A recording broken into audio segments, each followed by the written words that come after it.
यह एक कड़वा सच है कि हर इंसान को मौत का मजा चखना है। जन्म और मृत्यु की अगर बात करें तो एक ऐसा संबंध है जिसे कोई भी शख्स, कोई भी आदमी इनकार नहीं कर सकता है। आज हम बात करेंगे एक ऐसे शख्स के बारे में। वैसे तो हर इंसान के अंदर गुण और अवगुण दोनों होता है। कुछ लोग ऐसे होते हैं जिसे लोग से परलोक चले जाने के बाद भी उनकी यादों को भुलाया नहीं जा सकता है। यह उनके कर्म और संघर्ष की वजह से होता है। आज हम बात करेंगे एक ऐसे शख्स के बारे में जिनकी पुत्री श्रीमती बागेश्वरी देवी जी भी मेरे साथ हैं। हम बता दें आपको कि जो मेरे साथ बैठी हुई हैं मैडम, यह जो है रीजनल सेकेंडरी स्कूल के डायरेक्टर डॉक्टर राम श्रीगार पांडे साहब की पत्नी हैं। और बगल में जो बैठे हुए हैं वो उनके पुत्र हैं, इंजीनियर प्रत्युष परिमल जी। हम बता दें कि कुछ दिन पहले 26 जनवरी 2023 को एक मशहूर पर्सनालिटी, कह सकते हैं कि बहुत बड़ी शख्सियत, जिनका नाम राम विभीषण प्रसाद चौधरी था, उनका स्वर्गवास हो गया। उनके संघर्ष की कहानी आज हम उनकी पुत्री श्रीमती बागेश्वरी देवी के जबान से सुनेंगे कि आखिरकार उन्होंने अपने 93 साल की उम्र में 1930 में वो पैदा हुए थे और 26 जनवरी 2023 में इस लोक से परलोक वो चले जाते हैं। आखिरकार इतने 93 साल में उन्होंने क्या क्या किया। सबसे पहले आपका स्वागत है हमारे। आप बताएं अपने पिताजी के बारे में। आपके पिताजी 26 जनवरी 2023 को, जिस दिन सरस्वती पूजा भी था और गणतंत्र दिवस भी था, उस दिन परलोक चले गए। आप बताएं, आप उनकी बेटी हैं, आपने बहुत करीब से देखा जाना उनको, किस तरह उनकी जिंदगी गुजरी 93 साल।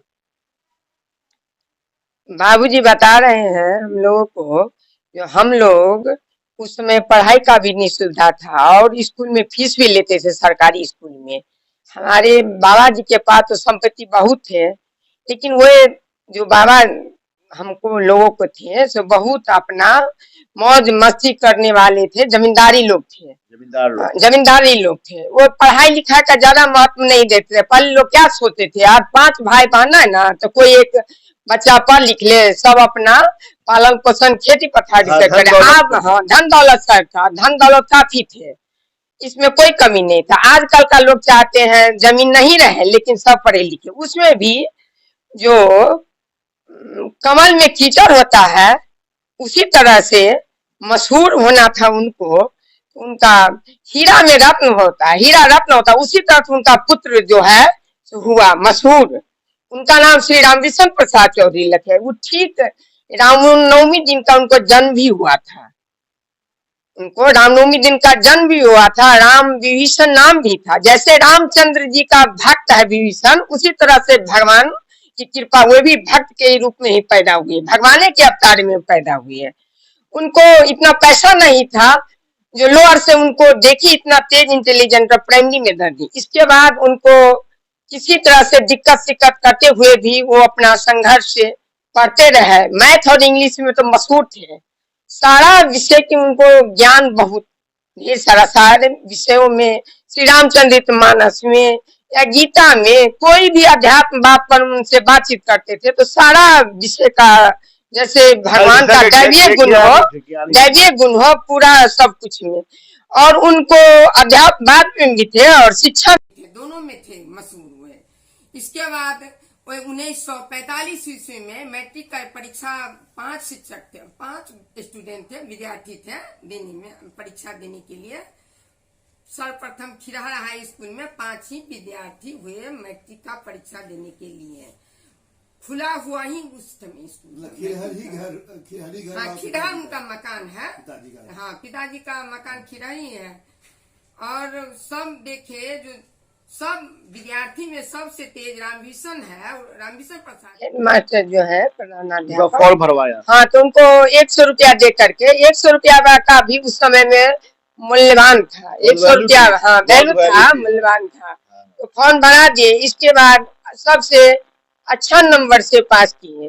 उनको माने शिक्षा दीक्षा सब इतना नंबर था, कहीं कॉलेज भी नहीं थे, पढ़ाई का भी सुविधा था। तो 1947 ईस्वी में वो आईएससी किए, प्रेसिडेंसी कॉलेज कलकत्ता से, और वहीं से अपना एमएससी किए, सब कुछ उनका वहीं से हुआ। मतलब उस जमाने में भी एमएससी किया उन्होंने? हाँ, उन्होंने मैथ से, वाह, मैथ से अपना किए वहाँ। जॉब में भी आए वो? हाँ, अपना बंगाली बच्चा को ट्यूशन पढ़ाते थे और गरीबी में जीवन काट करके, लेकिन मशहूर शिक्षक हुए।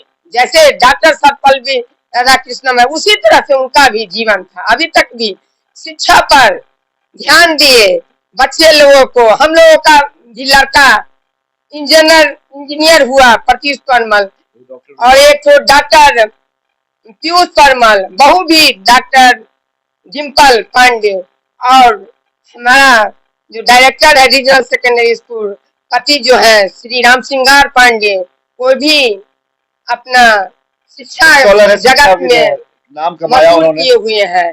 और एक तो दामाद है कि मेरी छोटी बहन है, सो इंग्लिश ऑनर्स से किए हुए हैं में। वो और कितनी भाई बहन? काठमांडू 5 भाई बहन हम हैं। तो 2 ठो भाई खत्म हो गए, और एक ठो भाई है वो सरपंच है खिरार में। ठीक है। और 2 ठो भतीजा भी है, एक ठो है शिक्षा से जुड़ा हुआ शिक्षक रूप में उसी स्कूल में रीजनल सेकेंडरी में, एक ठो जो है मर्चेंट नेवी में है, दुबई में, सऊदी अरब में। हाँ, एक ठो भतीजा है। 2008 में खिरार हाई स्कूल में सम्मानित उनको किए गए आईएएस दीपक कुमार और पंकज कुमार डीएम, राम नरेश पांडे, और उनका विद्यार्थी एके ठाकुर, केके चौधरी, सब डॉक्टर सुल्तानिया सब, सभी लोग आए हुए थे। सब उनको पाक दुपट्टा से सम्मान किए। आईएएस दीपक कुमार दरभंगा के कौन साल में किए थे? 2008 में उनको अवार्ड भी दिए और सम्मानित किए, गोल्ड मेडल भी दिए उनको, और बोले हम भले ही आईएएस है, लेकिन अब तो शिक्षा जगत में पुराने हमसे बड़े बुजुर्ग मशहूर शिक्षक में से हैं, इसके लिए हम आपको सम्मानित करते। 2008 में उनको सम्मान किया, सारा सम्मान दिए, है सुरक्षित, उनको अवार्ड भी और पाक दुपट्टा जितना सम्मान दिए। DSP, IAS, Pankaj Kumar DM थे मधुबनी का, सब उनको सचिव थे हाई स्कूल में, हुए शिक्षा जगत में मशहूर थे, इसलिए ईमानदार थे, इसलिए उनको सचिव बनाए गए हाई स्कूल में। हाई स्कूल में तो ढेर सारे पैसा आते हैं, तो बोले खिरहर में सबसे ईमानदार लोग रामभूषण प्रसाद चौधरी है, उनको सचिव बनाया गया। सब अपना में विचार करके, और सब एके ठाकुर से बहुत उनको डीएसपी, सब उनके विद्यार्थी थे, सब आए हुए थे, सब उनको सम्मान किया। और दूसरा दामाद जो किए तो शिक्षा से जुड़े हुए थे, वो भी क्रिश्चियन कॉलेज काठमांडू में बोटनी के प्रोफेसर हैं। अच्छा मैम, आप ये बताइए कि आपके पिताजी किस किस स्कूल में काम किए? पिताजी शुरू में उमगांव में किए, उमगांव मिडिल स्कूल में रहे। ठीक है। जब रहे तब हेड मास्टर के शिक्षक ही पद पर रहे, ऊंचे स्थान पर रहे। अच्छा, हम हमेशा वो हेड मास्टर ही रहे? हाँ, सब जहाँ गए वहाँ हेड मास्टर ही रहे। खिरार में भी रहे। अच्छा। इसके बाद नया नगर में रहे। नया नगर कहाँ है? नया नगर समस्तीपुर के नजदीक है, समस्तीपुर में। ठीक है, वहाँ पर भी रहे। इसके बाद रहे सुपौल बिरोल कुशेश्वर स्थान के नजदीक, हेड मास्टर के पद पर रहे। अच्छे। इसके बाद रहे जोगियारा पतोट। अच्छे। वहाँ से उनको 1975 ईस्वी में दिल्ली में प्रधानमंत्री इंदिरा गांधी उनको सम्मानित किए। बहुत 4 साल संघर्ष किए, लड़ाई लड़े। इसके बाद सम्मान वाला कोई फोटो वगैरह? खिरार में फोटो सब है, उनको सम्मान वाला। हाँ, ठीक है। इसके बाद वे वहाँ आए, अरेर में आए। अरेर के बाद उनको बीपीएस के परीक्षा देने के बाद में उनको आवासीय विद्यालय में हेड मास्टर के पद पर उनको। कहाँ थे आवासीय विद्यालय में? कहाँ थे? त्रिमोहान में थे। और त्रिमोहान कॉलेज था, 10 बीघा जमीन और सब मकान उकान थे। वो कॉलेज बना करके चौदना चले गया। उनको आवासीय विद्यालय डीएससी जो थे चक्रेश्वर शर्मा, डीओ थे दशरथ तिवारी, वे बोले अच्छा बीपीएस के क्वालिफाइड किए हैं, रामभूषण जो है सो अच्छा शिक्षक रूप में मशहूर है, उन्हीं को वहाँ का प्रिंसिपल बना दिया। अच्छा मैम, मैं सवाल कर रहा आपसे कि इतने बड़े स्कॉलर थे आपके पिताजी, ऐसा कभी नहीं आया कि उस जमाने में एजुकेशन की बहुत वैल्यू थी, बहुत कम लोग पढ़े लिखे मिलते थे, क्या उनको कोई ऐसा सरकार की तरफ से अवार्ड वगैरह नहीं मिला? हाँ, मिला अवार्ड। अवार्ड भी मिला। लेकिन आजकल को तो पैसा का जमाना है। दशरथ तिवारी दिल्ली से उनको अवार्ड और 25,000 रुपया दिए हुए थे। क्या ये प्रधानमंत्री या फिर ये राष्ट्रपति की तरफ से? राष्ट्रपति के तरफ से। लेकिन खिरहरे के अपना ही आदमी धरू बाबू थे जो वहाँ गौस नगर में हेडमास्टर थे, नाम कटा करके डीओ ऑफिस में उनको दे दिया गया। उनको दे दिया। इसके लिए पिताजी को तकलीफ नहीं हुआ। वो बोले हमारे भाई को ही न मिला है, खुशी हुआ जो हमारा नहीं मिला, लेकिन छोटे भाई को न मिला। इसके लिए उनको कोई अवार्ड नहीं मिला। अवार्ड मिला था चांदी और सोना का, उनको गोल्डन अथी भी मिला था, गला में पहनने वाला सब कुछ आया था। देखे बोले उनको बहुत मानते थे। 8-8 लाख का उनको डीएसी चक्रेश्वर शर्मा चेक देते थे 78 में 80 ईस्वी में मकान बनाने के लिए। इतना ईमानदार समझते थे। और जो मधुबनी के एस लाल सर है, उनके भाई भी ओवरसीयर थे। बोलते थे बहुत है, लेकिन इतना ईमानदार शिक्षक रामभूषण राव जैसा नहीं थे। वो मधुपुर में ओवरसीयर थे। एस लाल सर के भाई देखे वहां पर मकान बनाते थे 8 लाख का 7 लाख का।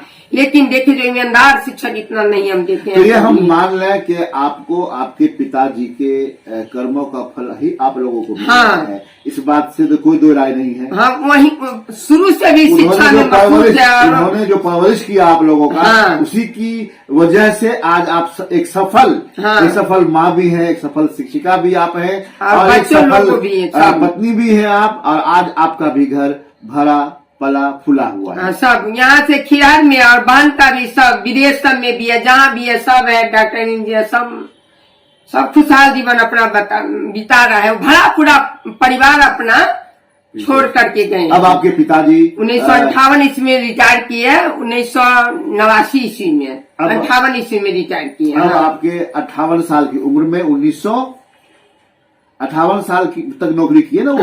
हाँ। 58 साल की उम्र में वो रिटायर हुए हैं। हाँ, रिटायर के समय में वे आवासीय विद्यालय के प्रिंसिपल रहे हुए थे। जहाँ भी गए तो आवासीय विद्यालय। अब आपके पिताजी इस दुनिया को छोड़कर परलोक चले गए हैं। आप क्या कहना चाहेंगे? भगवान से क्या प्रार्थना? भगवान से यही प्रार्थना करेंगे अभी भी उनको आत्मा में शांति मिले, जहाँ भी मिले। भगवान तो उनको शिक्षा में थे मशहूर, इसीलिए लता मंगेशकर जैसे मृत्यु सरस्वती पूजा के दिन हुआ, उसी तरह से उनका भी मृत्यु जैसे मशहूर थे, उसी तरह से भगवान सरस्वती जी अपना शिक्षा को ले गए अपना। उनका तो यहाँ पर भी सम्मान है और स्वर्गलोक में भी उनका सम्मान मिलेगा। चलिए, हिंदुस्तानी मीडिया भी ये कामना करती है कि आपके पिताजी को जहां भी हो उन्हें अच्छी जगह मिले, अच्छी मकाम मिले और उन्हें स्वर्ग में जगह मिले। धन्यवाद।